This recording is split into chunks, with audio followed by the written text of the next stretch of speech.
নমস্কার বন্ধুরা, আগের ভিডিওতে দেখিয়েছিলাম জল ছেঁচেছে আমাদের পুকুরে। আমি তো বাবার বাড়ি এসেছি, আর দেখো এইদিকে সবাই মাছ ধরা শুরু করে দিয়েছে।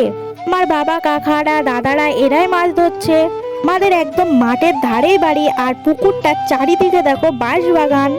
এই দিকে দেখো বন্ধুরা, আমার কাকা ঠিক কোন জায়গায় বসে দেখছে মাছ ধরা। আর আমার একটা ভাইবো দেখো হেলের সাপ কিভাবে হাতে ধরেছে।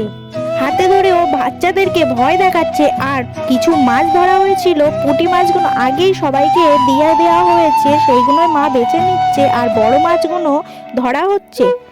আলাদা করে কোনো মাছ চাষ করা হয়নি, যা মাছ ধরা হচ্ছে সবই হচ্ছে বুনো মাছ। আর এই দুটো ড্রামেই হচ্ছে মাছ আছে। আর এই দেখো সব মাছগুলো এখন ঢেলে ধোয়া হচ্ছে।